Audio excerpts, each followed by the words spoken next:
Welcome back to the Experiential Travel Podcast. Today's guest is an absolute legend. He has a 4-acre organic farm in the Catskills of New York called the Sun Barns. I am so excited to have this guest on, Stephen Pellicano. Thanks for joining us, man. Oh, my pleasure. Nice to see you, Lex. Let's start from the beginning. You're from Ukraine. No, my wife is from Ukraine. I'm from the Bronx. Your wife's from Ukraine. You're from the Bronx. All right. I lived in New York for 3 years, so I'm a big fan of New York in general. All right. Yeah, born in the Bronx, and I grew up there.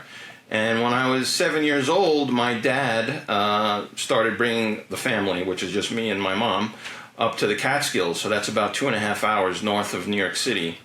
And for the first 2 years, we just stayed at a friend of his had a cabin.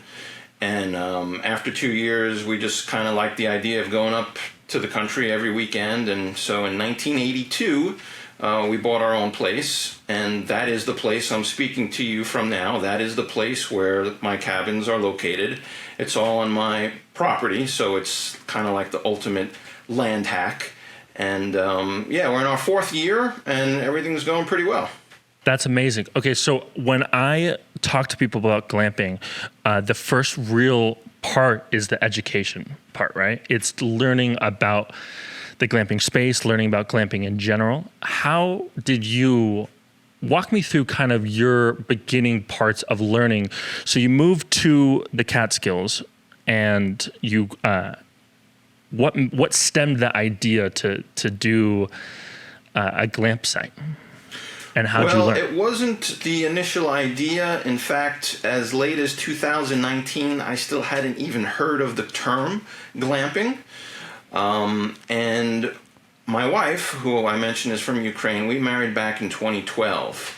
So when we came to, and we decided we were going to live here in the Catskills, we wanted to do something from home because this is a very rural area. There's no real city to work in, and we're both entrepreneurs. So we were brainstorming, coming up with ideas of what we could do from our home and our property here.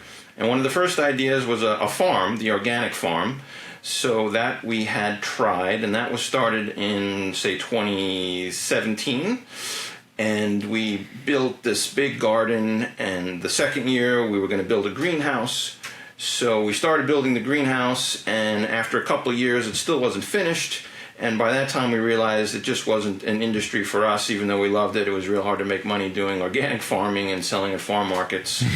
So now we're into about 2019, and this is when I heard of the term glamping. So I thought, what is this glamping? And I got on the internet and just started to look up what it was and thought, oh, well, okay, yeah, we have, property, and there's beautiful mountain views, and we got space, so why don't we maybe do something with glamping?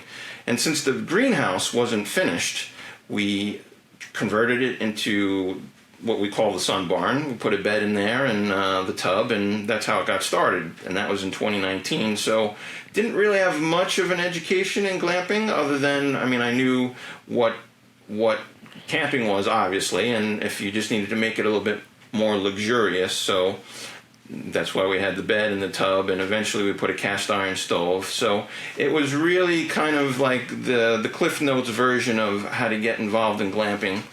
And since it wasn't really a big investment up front, like I said, it was on our property, so I didn't have to buy land and didn't have to do anything really special in the beginning. So yeah, we just started that, and that was in 2020 when it went live. And like I said, this is the 4th year now, and so far so good. You already had the land, you already had the location, and then you kind of just fell into a niche, and you capitalized off of the resources that you already had. Does that sound right? That is a good way to summarize it, yes. I know a lot of people struggle with the first 3 steps, obviously, right? The education, finding the land, and finding the location. And all those 3 steps were kind of fallen into your lap. So the learning to get the structure and setting up the Airbnb channel kind of fell along after all those first 3 steps were taken care of, which is awesome. Now, so you and your wife start the first cabin. What made you turn the pre-existing greenhouse into an Airbnb? And then you now have 3 cabins and an A-frame, correct? Correct. What made you continue along?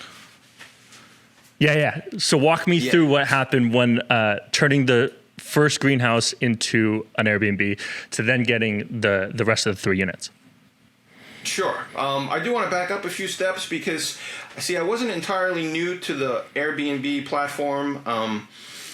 We really need to go back probably 10, 12 years when I was renting my primary house. I put my primary residence on Airbnb back in like 2010. So I did that for a couple of years to make some extra money. And that went really well. In fact, it went so well, I didn't even live in my primary house during the summer season for a couple of years.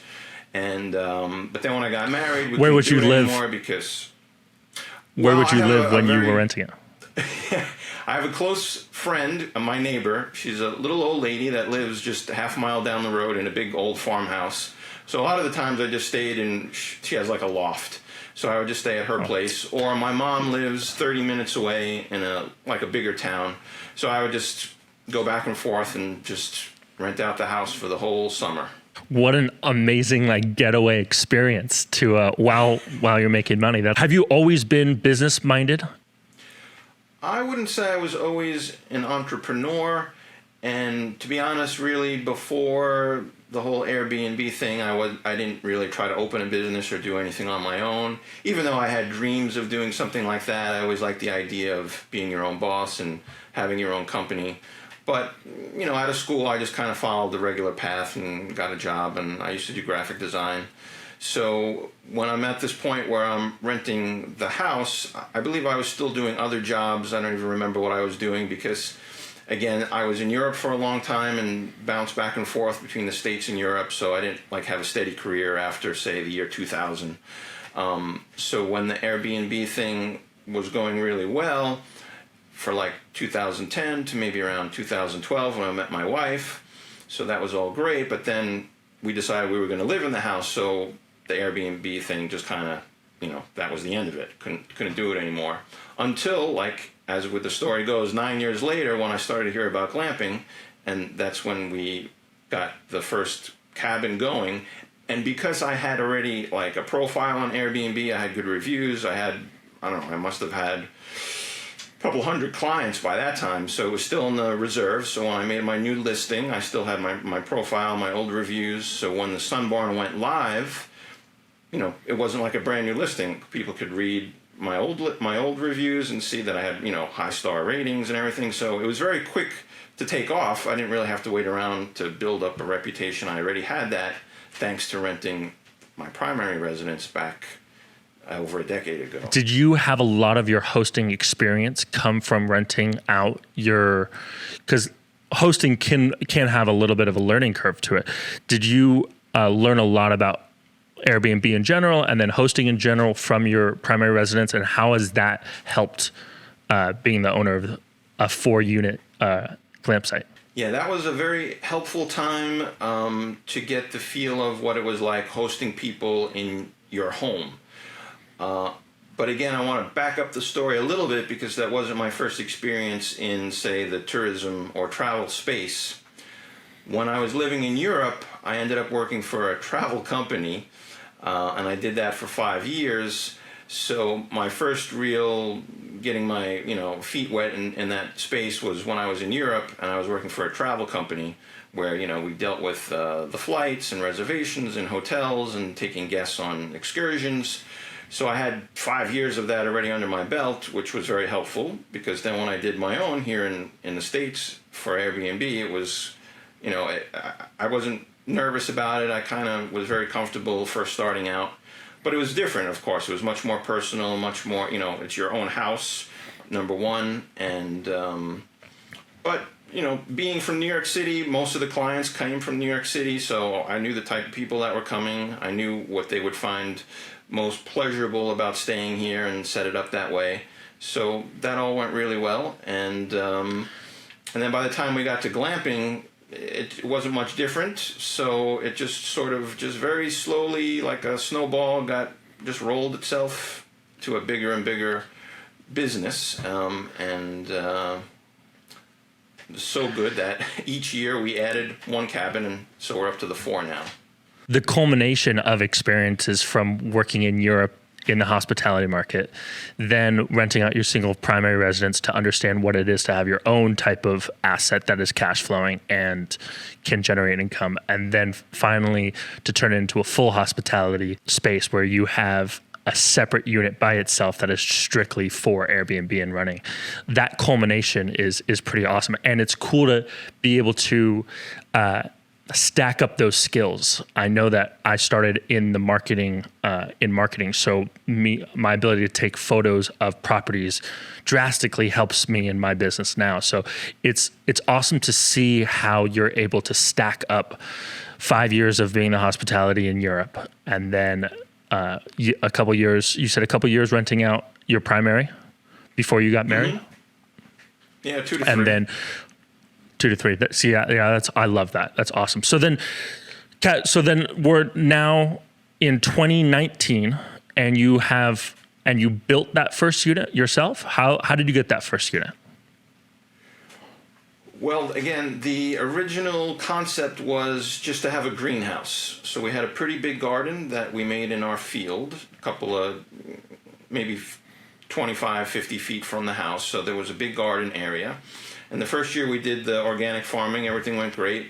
We made some money, and that was good. So I wanted to, increase our business, increase profits. So I thought that if we had a greenhouse, that would benefit the farm, because then we could, start growing things earlier in the season and go later in the season. So the initial concept was just to build a rough, rustic kind of greenhouse out of spare leftover materials or live cut lumber that I could get cheap, and just kind of my neighbor that I spoke about where I used to stay, she had done all new windows in her house, so she gave me all of her old windows. So I was just going to put all those windows on one side and make it a greenhouse. But because I was doing it by myself, because I had a lot of other obligations at the same time, that was very tedious and a slow process. And like I said, it was 3 years later, and I still hadn't actually completed the greenhouse. And then by that time, we realized it wasn't going to work, so we scrapped the whole farming thing. But this is when I heard about glamping. So I just kind of, I'm not a builder, I'm not a carpenter, I didn't go to school for it. My dad, though, he was very handy. You could probably call him a carpenter, even though that's not what he did for a living. He kind of was he was good at all things. He was like a jack of all trades.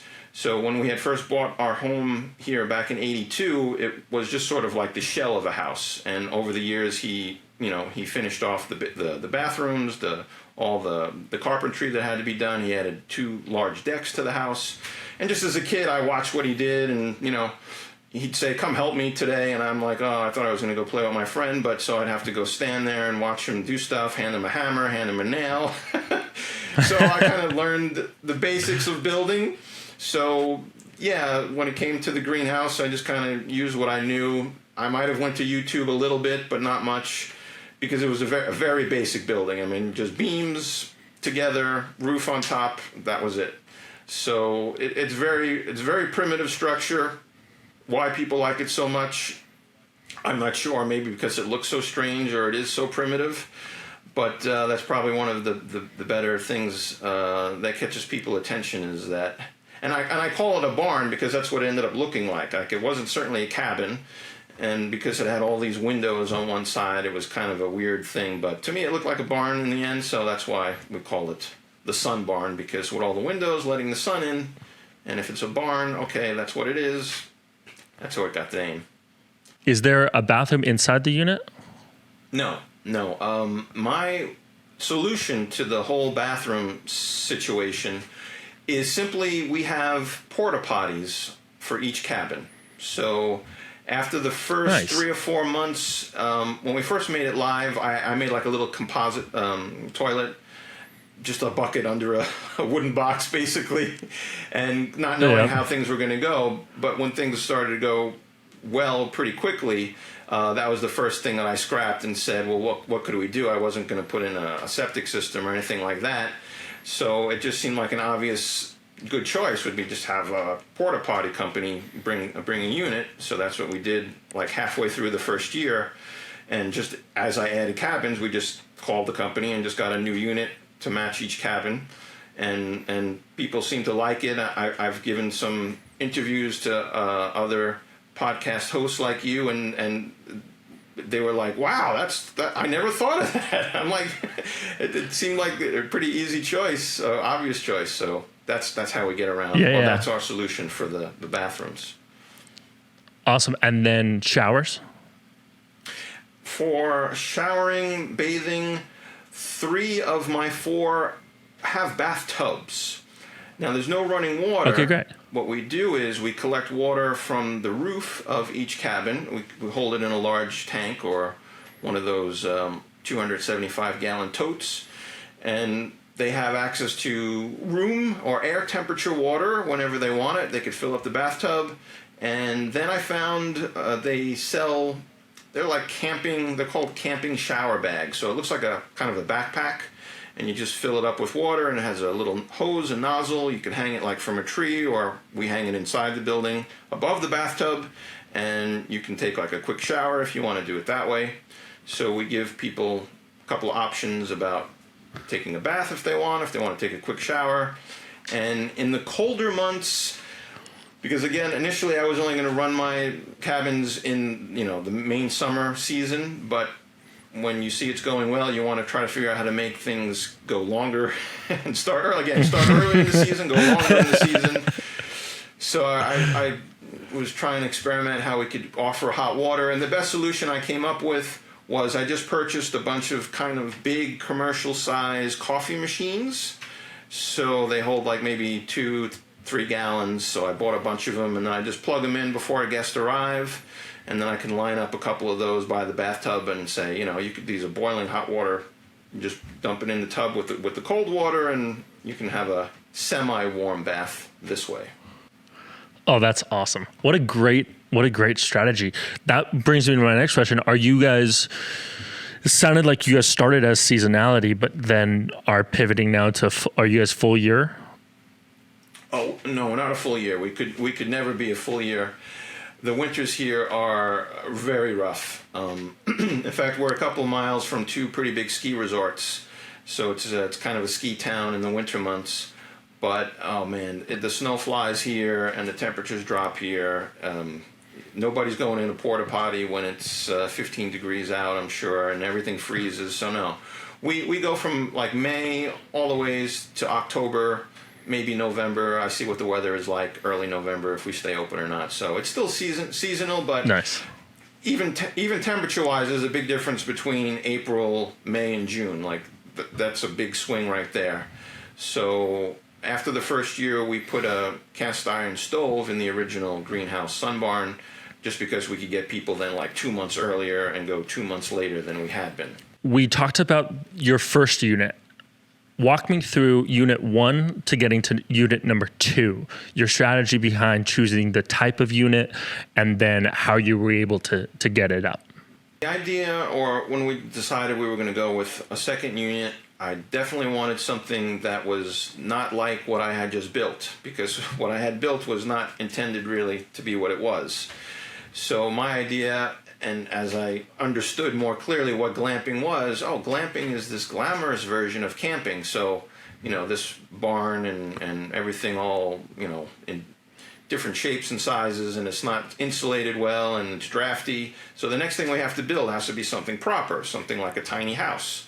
So we decided with this next unit, and actually the third unit, we're going to be tiny homes, and we hired proper construction people to come in, build it like a house with insulation, everything that you would need for a tiny home.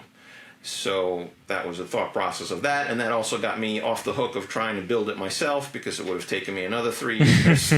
So units 2 and 3 were meant to be, we decided on tiny homes that were comfortable like a home, meaning it would retain its temperature better. It would have better systems for the bath and the sink. So tiny homes is where we went. in stage 2 and 3, steps 2 and 3. Unit 2 and 3, are those the same with the porta potties and then the same bath situation as utility wise, same utility functionality as the original barn? Pretty much, yes. They both have their own porta potties. One has the same indoor version of a tub, but one has an outdoor version that's kind of enclosed in some glass material or plexiglass material. And all of the units have a sink setup, but it's just nothing more than a 2-gallon jug above the sink with a little tap, so they can wash their hands, brush their teeth, and then the gray water just goes in a bucket under that sink, and we take care of that when the guests leave, because most of our guests stay 1 night, sometimes 2 nights, so it's nothing usually longer than 2 nights, so we don't have to, that system works where you just sort of just keep the little mess they make, you just kind of contain it until they're gone, and then you can just take care of everything. Yep. Now walk me through power. Are you guys completely off-grid and solar panels, batteries, or are you guys tied to the grid? Completely off-grid. The one luxury we have is, since this is a land tack and it's on our main property, so at our house we can supply the water from our sink tap. We can charge all the lanterns that we give them. We what else can we do? Like I said, with the hot water, we can boil up hot water for them. So all the things that having to do with the need for electricity and power, we just kind of tap into our house and share it with them as they need it. But it's advertised as off-grid. I do have one little station, like in the middle of the property, a little farm wagon with an extension cord. So if someone really needs to charge their phone or their laptop in a pinch, they have a place to do that. Even though the lanterns we provide do have the ability to charge phones, but generally it's an off-grid setup, and I like it that way. And it's the way to go if you don't want to make a big investment up front. And people say, oh, but you could do the solar panels and you could do this and you can do that. And I don't think I'm going to go that route. I'm pretty happy the way it goes. And also, part of the experience of this glamping, it's still camping in a way. So you don't want to go too overboard. Otherwise, you just have a hotel in your field that people come and stay at. So the experience that people have when they're not able to plug in is part of what makes their overall experience that more memorable, or something to say, oh, I did this and this is what it was like. So I like it where it's off-grid, and I'm not going to change that anytime soon, if ever. Yeah, we run into that all the time. We try to provide power, right? So we have solar panels and batteries and the whole 9 yards. So they flip a switch and they have running power. But now we run into a thing where they're like, well, the AC isn't cold enough. And then we're getting into the whole like moving away from the off-grid experience, which is actually, I love how you're sticking to your guns in the sense of like, no, we're an off-grid experience. You're coming to get away from the technology, get away from the phone and the TV and unplugging. So I really like how you've set yours up with sticking to your guns. I think that's something that we can take notes from you on and something that we can do better at, because I think that we've catered too much to the opposite side, and I think that you run into some problems doing it that way. Now walk me through. Walk me through on channels. Are you only on Airbnb? Are you on other platforms as well? Do you have your own booking channel?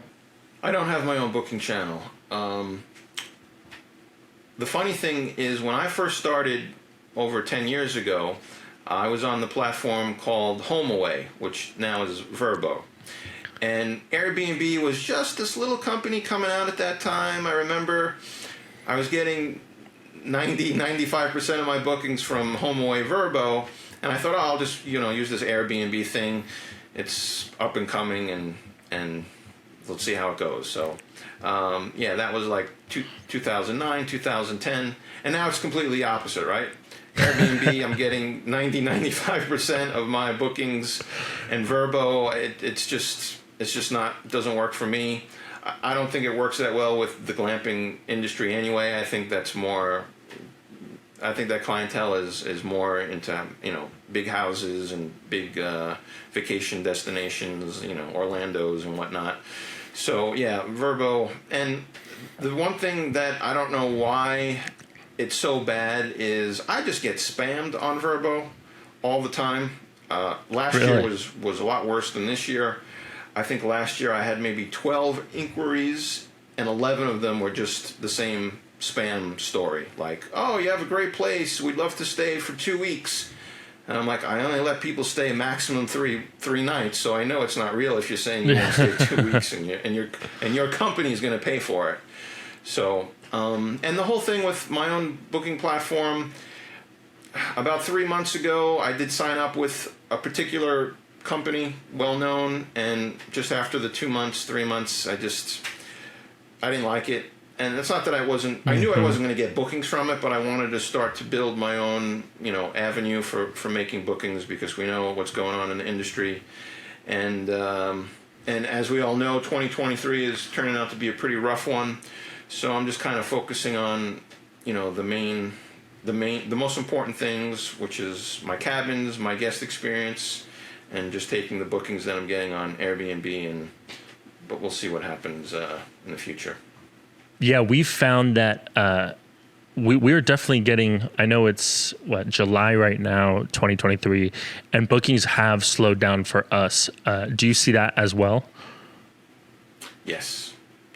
And, I spend a lot of my free time listening to other podcasters and watching the YouTubers who are really well known in the industry, and it's kind of the same, everyone's kind of saying the same thing. So it's definitely an off year. And which is why I think it's important to not only, take very good care of the guests that you do have and the guests that are coming, and make sure you're not, giving them a less than par experience than what you had been doing in the past. But to do things to drum up new business, it takes so much effort, and at this point, like when you're in the middle of peak season, I don't have the time to reinvest or reinvent the wheel and go in other routes to see what we can do to bring in more business. I have a pretty good reputation as far as, my star rating and the reviews. In fact, I don't even think I got a bad review this year, which is a good thing. And when you're doing a couple of hundred, guests, a season, so that's what I'm focusing on. I just want to keep my star rating up, make sure all my guests are happy, and expand in terms of cabins and A-frames, because the more you have, no matter what you're doing, the more you'll be able to rent out. So that's kind of how I'm looking at the 2023 season. Nice. Now, were you able to walk me through like the financing and how you were able to expand to 4 units? Did you find outside funding, like going through a bank on a financing thing? Were you able to reinvest the profits and do it in cash? Were you able to walk me through how you were able to go from 1 unit to 4? The first unit, the original Sun Barn, was a very low investment. Basically, in terms of the money that it cost to put that together, all in all, it was only about $6,000. And again, that's because a lot of that material was found or garage sales or donated. So the money we made that first year a lot of that was just profit. So come year 2, I think I was just able to use the cash flow, and I hired the 2 construction guys, and we were actually already in the season, so I was still having cash flow from the original building. So buildings 2 and 3 were kind of done in the whole cash flow thing. And then when we got to the A-frame, this is the only time I went outside of my own personal finance reserve, and I got a loan, a project loan from one of the big box retailers, and I just bought all of the materials from them, which you had to do like within a 6-month period, and that was $12,500 for the loan, and that bought most of the material I needed for the A-frame. The funny thing was, I wanted to hire the 2 guys who built my cabins 2 and 3, but they were older gentlemen, and the one that was in charge, he ended up retiring. So when I called them to do the A-frame, they said, "Sorry, Stephen, I hung up the hammer this year, and we're not doing it no more." And basically, that led to me having to jump back in the ring, and I built the A-frame from scratch. Yes. Just again, from what I learned building the sun barn, from what I learned watching those 2 guys. I watched them. I took a lot of video what they did for cabins 2 and 3 from my YouTube channel.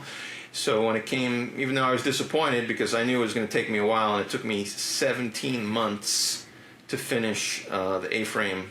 But again, I did it all by myself. And there was one hiccup in the middle of it, which I know you know a little bit about, when you finally realize that the town wants to know what's going on. And it was a little bit of a pause because I had to take care of some permit business before I could finish the A-frame. But now it's all good and it's all done. Well, so let's jump into that. What is your land zoned as, and what you have to do permitting wise? It's not too bad. I'm in a very rural part of New York State, upstate New York, and my town is very small. And the first 3 years, 3 cabins, there was no issue, but I hadn't really, again, maybe this is the education part that I needed to pay more attention to.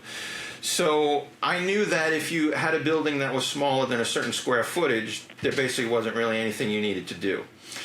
And that's why my cabins 2 and 3 are built under 144 square foot. Though there is, when my town got involved, they said, yeah, that's true, you built those buildings, they're under the square footage, you didn't need a permit, so that's okay. But the purpose of those buildings, it's not a shed, even though it's the size of a shed, you're renting it out, it's accommodating people. So we're going to have to, what you need to do now is you need to provide us with what's called a building site plan. So what they wanted was a map, a layout of the property, where each building was, the size, how far it was from the road, what kind of power, if any, and how you're dealing with the water and septic and bathroom situations. Mm-hmm. So I still didn't need any permitting, but I just needed to let the town know that now my property is a business. This is what we're doing. I was the first in my county, my town that was doing this, so there was no rules really anyway. And it took about just maybe 2 months. I was out waiting for them to approve what I needed to submit. So, and then once it got the stamp of approval, then I could continue with the A-frame. So I kind of did miss out all of last year, which I had hoped to rent it for. So instead it went live this spring as opposed to at some point last year. I'm glad to know that I'm not the only one to have to go through that. But no, I'm just going to say you're certainly not the only one. And I think everybody thinks it's never going to happen to them. And what I'm finding is that it kind of does happen to everyone at some point for some reason. So it's just part of the process. It's again that saying. It's not if it's going to happen. It's when it's going to happen. So. Yep. And okay, so walk me through how it was dealing with your county. Were they nice about it? It sounds like you were the first one in your town to kind of do this. How was the legal loopholes that you had to jump through? Was it kind of seamless, or were they kind of a pain? No, like I said, generally it was a pretty smooth experience. Before I started building the 4th one, see, it was me who's in my back of my mind. I said, things are going well. I got 3 cabins now, and I'm going to build a 4th. And I had plans to do a 5th, a 6th. So it was the beginning of 2021. I said, let me just go to the town and just ask some questions and see what they say. So I just asked some very general questions, and they gave me some answers. And then about a week later, I got a email. Yeah, I got an email from the guy in charge and said, "Oh, you know, Mr. Pellicano, I drove by your property the other day and I saw some things that I never saw before." And he put pictures. He attached all the pictures he took of the new building going up. So so they were very like, "Oh, well, wait a minute, we need to look into this," and they were like very stern in the beginning and saying, "You know, you need to." You can't just keep doing this until we know what's going on and you meet some criteria. So then they sent me some literature about, you know, when you do. Luckily, a lot of my buildings were like placed properly. For example, you can't be more than 50 feet within the property of your neighbors. So I was at least not violating that. You had to be. Those are the setback guidelines, correct? Yeah. The big thing they wanted was me to be able to prove that an EMS or a fire truck could enter the property, or they could reach each cabin in an event of emergency. The gray water was maybe the biggest issue and one of the maybe toughest ones to solve, because there was no problem with the porta potties. The problem they had was with that little gray water I was talking about with the sink.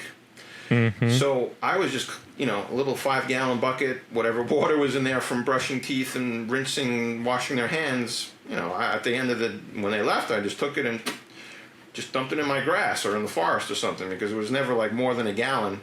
And when they heard that, it's like they hit the ceiling. "Oh no, you can't do that. You can't just be throwing gray water in the environment."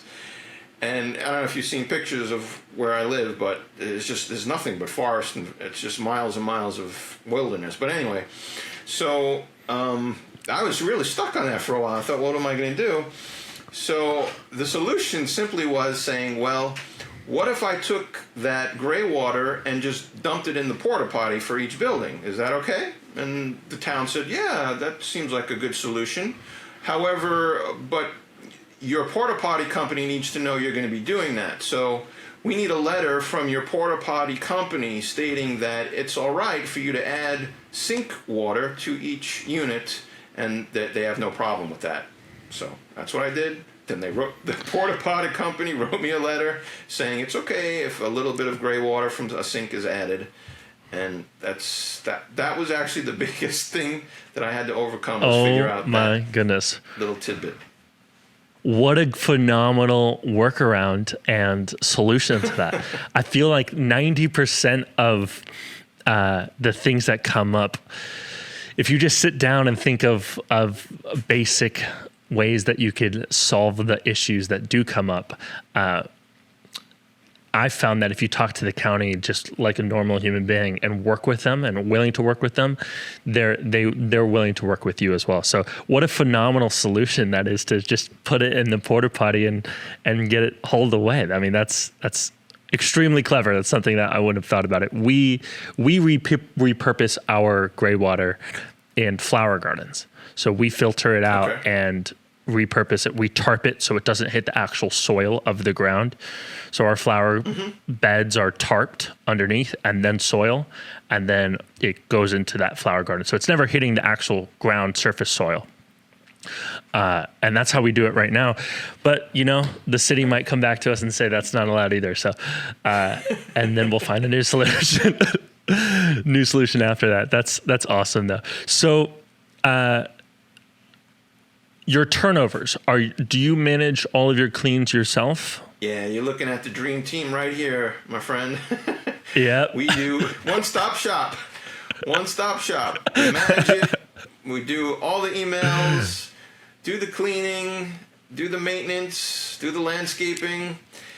And it's incredible. I actually did think, but I actually had planned that this was the year with my fourth cabin. This was the year I was going to go after a dream team, and we started that early in the season. I started to interview cleaners and had a few come, and they did a couple of test runs, but then I started to see the bookings were not like where they were supposed to be, and I thought, let me hit the brake a little bit. I don't want to start hiring people if it's not going to work out. And so that's probably not the main reason. Well, yeah, it is the main reason. But also, I don't think I would have found. I may have found a team, whether or not they were a dream or not. Probably more of a rough nightmare team than a dream team. So, like I said, we're a very rural area. It's not like I could hire a cleaning company even to send some experienced people over. It's just like whoever's in the neighborhood or who you can find on the bulletin board at the local deli or gas station. And a lot of those people have ideas of their own, like in terms of what the payment they want to accept and the payment that I'm actually willing to pay for that service. And what I think I want to bring up for your listeners who might be thinking of glamping, it's the main difference between glamping and, say, renting out your house or, vacation home is that my guests, and I don't know if you see the same thing, they're staying a night, maybe 2 nights, but usually not longer than that. So that means every day you have to clean it. So if you're hiring a person every day to clean and you're only charging your 1 night and your cleaning fee, well, that kind of takes a lot of the profit away right off the top. And it's when you have the vacation house with 4 bedrooms, 4 bedrooms, you're renting it for a week, 5 days, even a 3-day weekend. All right, you got a couple hundred up to $1,000, and you just got to clean it that one time. Okay, it might cost whatever, $200, $250, but you made $1,000 on that transaction.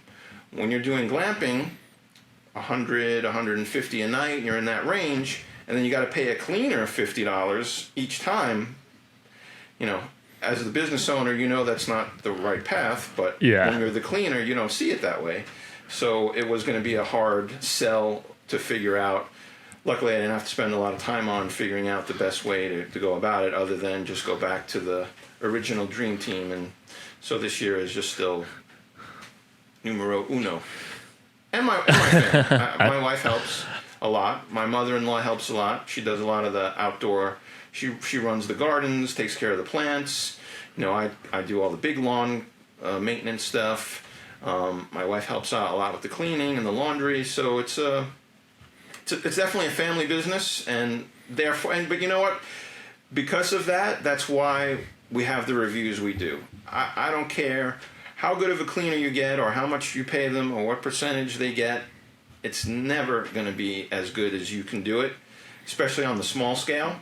I know it doesn't really work out when you really get in and go over a certain amount of buildings or apartments, whatever. There's no way around it. But in the beginning and when you're small, that's the trade-off. You'll put a lot more time into it, but it's going to maybe pay itself back, a couple of times in the fact that you're getting these great reviews. I had people write, "I've never seen a porta potty so clean."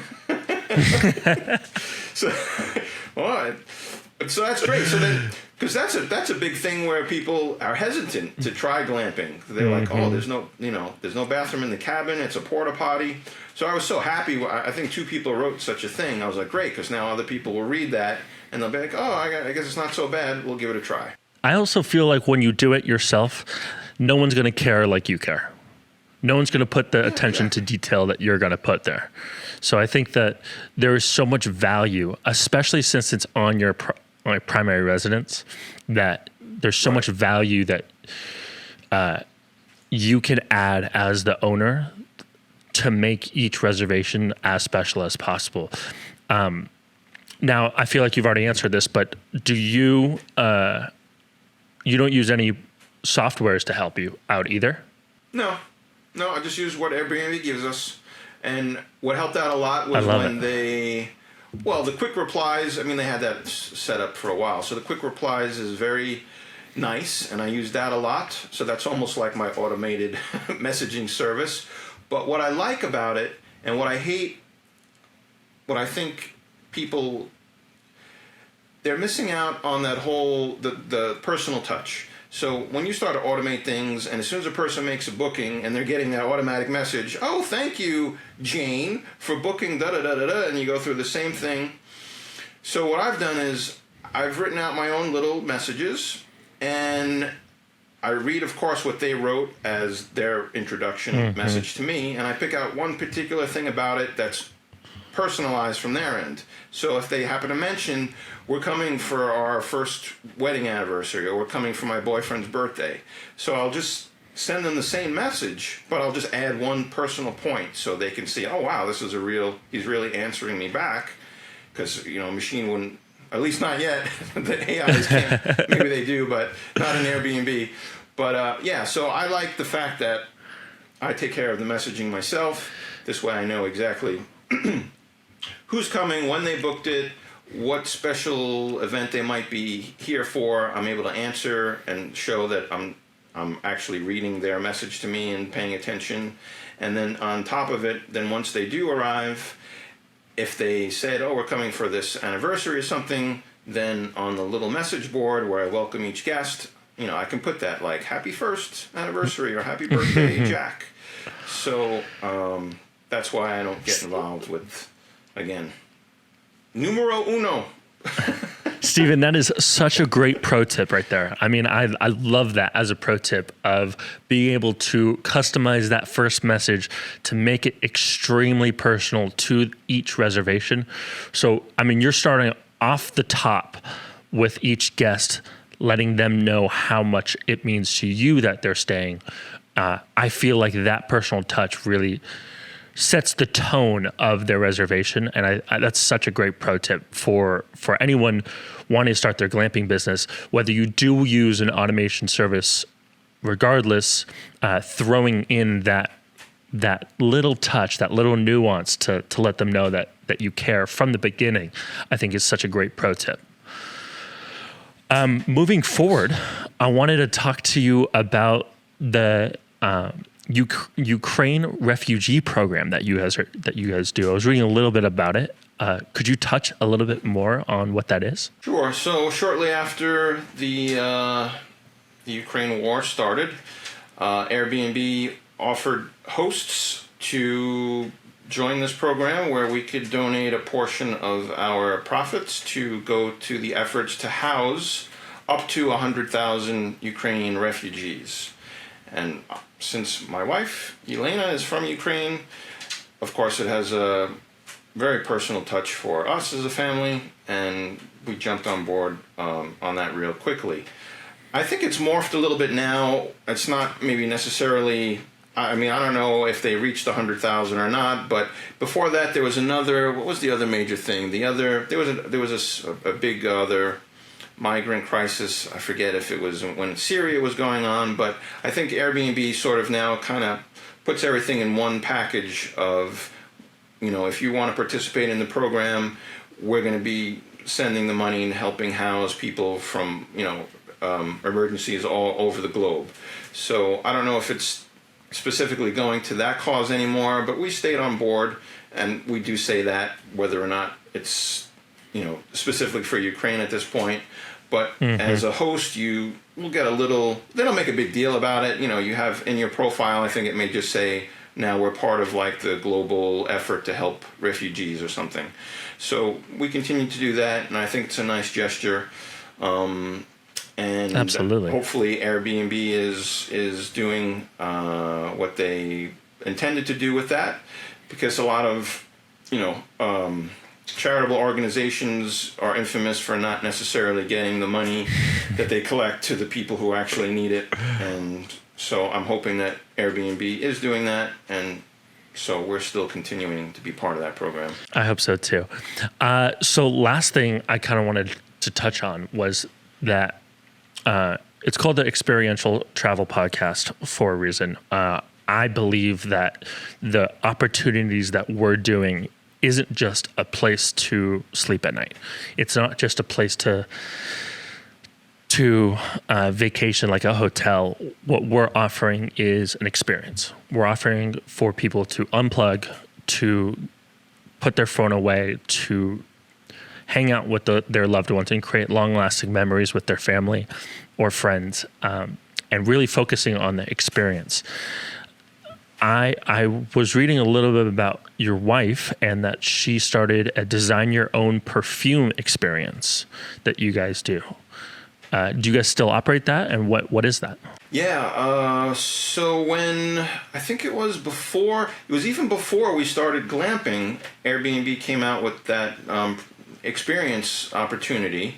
So we joined that quite early on, and that worked out really well for us. And that was that was pre-COVID. And she had done that close to 2 years. In fact, she was even doing it in New York City and our local area. And it was going really well, but then the COVID came.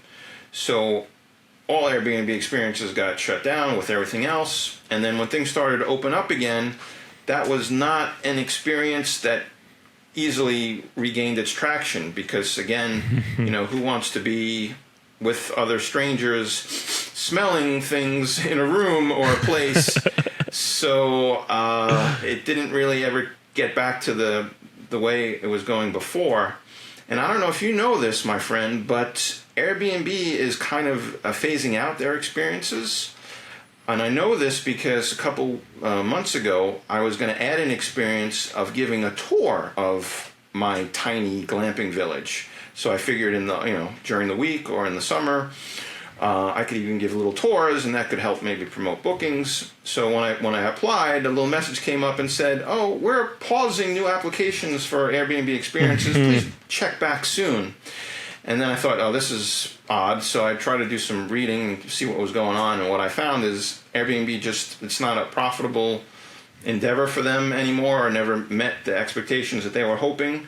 So they're going to kind of phase it out. They're not taking any new experiences, and maybe the people who already have it going on, they just sort of keep it. But that's why you don't see, if you remember in the year or two ago, it was like an option right on the homepage, like, do experiences, and now you can't even find where to do experiences. So that's kind of not really in the cards right now for us, or I think anyone going forward. Do you guys still offer that to guests when they check in, or is that just is it mostly just this day? We do have a brochure. We have an information binder, and it has all the touristy things in it, and we have my wife's brochure about it. I think maybe over the last 2 years, we maybe had two people interested and actually did the session. So it's not something we rely on or even expect at this point. And I mean, that could be even a topic of conversation, like how much other experiences or services could you provide your guests, like for additional income or passive income. And to this date, we really haven't found it. We used to offer, when we're still doing the farming, we used to have like a little farm wagon with all of our fruits and vegetables for sale, and honey, and maple syrup, and we just didn't find it really paid for itself even, so we kind of stopped all of that. So I'm not really big on doing the extras with the guests, kind of just let them, they have plans of their own most of the time, and so we just kind of give them the best glamping experience and let them do whatever else they want to do in their free time. Yeah, but I feel like glamping experience in itself is such an awesome experience that you're able to offer that I kind of want to know your experiences by offering this experience. Do you have a reservation that sticks out to you that reconfirms why you're doing all of this, why you're providing this type of experience? I know that our guests, hearing some of these stories or in these reviews or when they reach out, it really reminds me of what we're offering, right? We're not just offering a hotel experience where they get to rest their head at night, but to really look at the stars, to unplug from their cell phones, and to experience true long-lasting memories with their family and friends. Do you have any reservations or any experiences or stories that stick out to you? Yeah, I have a couple, and I totally agree with everything you said. In the end, that's what this is all about. It's about providing the place, the little cabin, and nature, and just kind of like just letting them be and let them experience everything that happens. And in our area, the stargazing here is phenomenal. I don't know of any place better in the Northeast to see the stars that we can see from here. And I'm not just saying that because it's my area or my mountainside, But there's there's a website called windy.com, and it shows like pollution in the country and how it's ever changing. And if you look in my area, it's always like almost nothing, and just a little bit north, a little bit south, way over by Massachusetts, Pennsylvania, it's never as clear as right above where we live. So I just wanted to mention that because, again, anybody out there, if you want to see stars, this is the place to come for that. But back to your specific question, one thing I think all guests should do is have some sort of guest book for their guests, because then you can learn a lot about these things that they experienced that you may have no idea that they experienced. And I'll just read one really quick because I thought it kind of exemplifies everything that you had just said. And it's from a guest back last year. Yep. Okay, so this was October of 22, and they write, "Thank you for a lovely getaway in the beautiful Catskills. As two busy surgical residents who are overworked, it was wonderful to unplug and take things slow for a few days. We had so much fun eating by candlelight and making dinner by the stove. We also enjoyed trying to figure out the shower tub situation and stargaze. Most of all, we enjoyed spending time and have a real conversation that is so often forgotten about. We will definitely be back for another visit next year."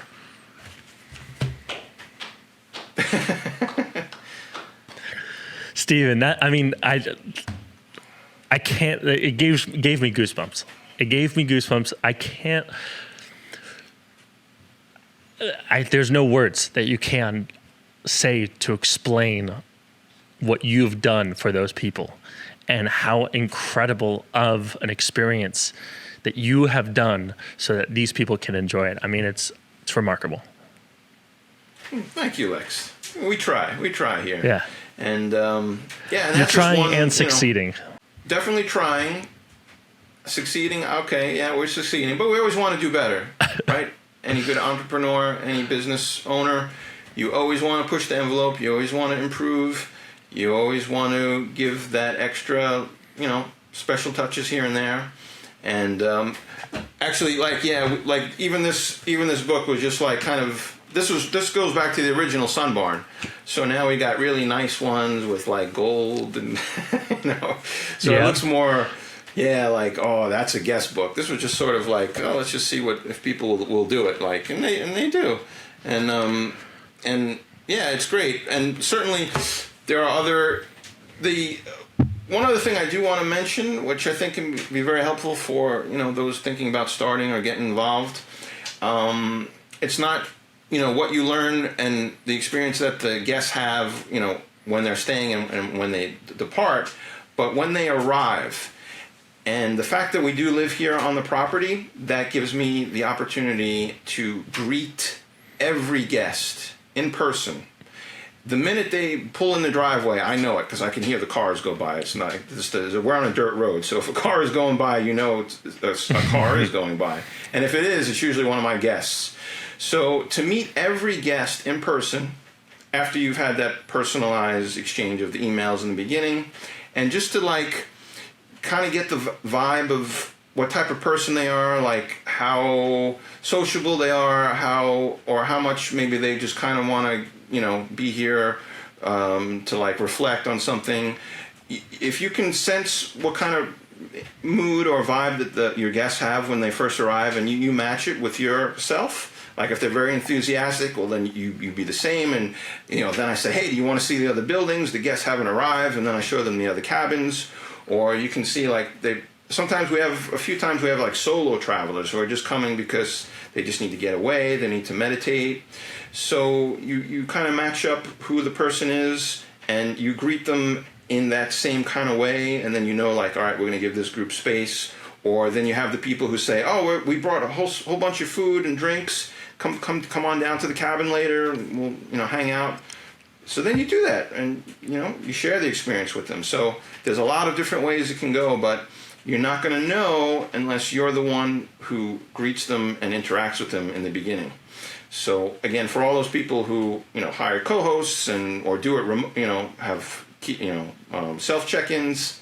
yeah, it works as a business, and that's all fine and dandy. But if you really want to get into the weeds and have your garden flourish because of what you're doing, then that's one really good tip I want to give to those out there. I love that. So I don't live full-time in Arizona. I'm between California and Arizona, and I go back to our Glamp site probably every 2 weeks, every 2.5 weeks. And I have found myself missing it. Like, I've found myself that human experience of being able to talk to the guests. It's one of my favorite things to do.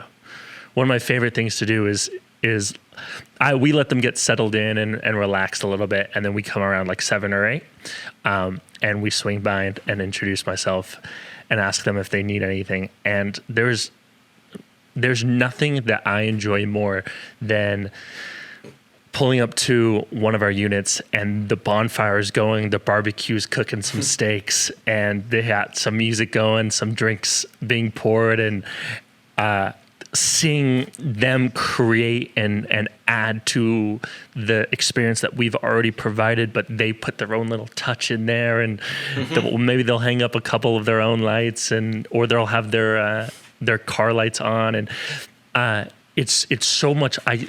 I find myself, some of my happiest moments are going and having those little interactions. And you're absolutely right. Matching people's emotional scale, like wherever they're at emotionally, is so important to not only their guest experience, but to make it feel like they're a part of what you're doing.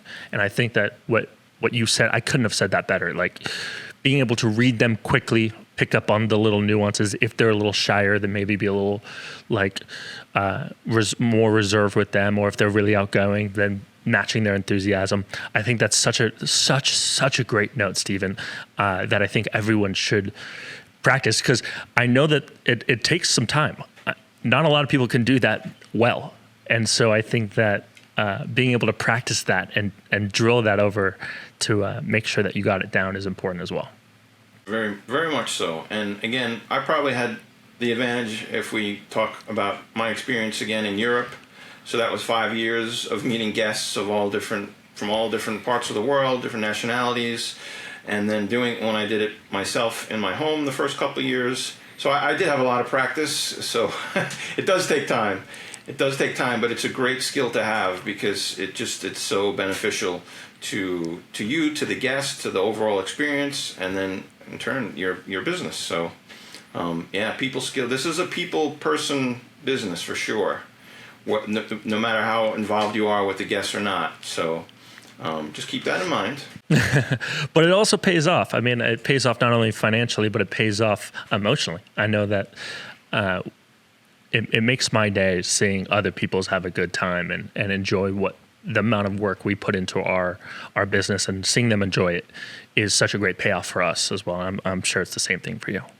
Yeah, exactly agree. And that's one of the reasons why I always wanted to do something here on my property, or to give something back to people that they can enjoy because of here. Like the whole thing with the gardening, I thought, this is going to be great because it's such a natural, wholesome type of business, providing food and organic food.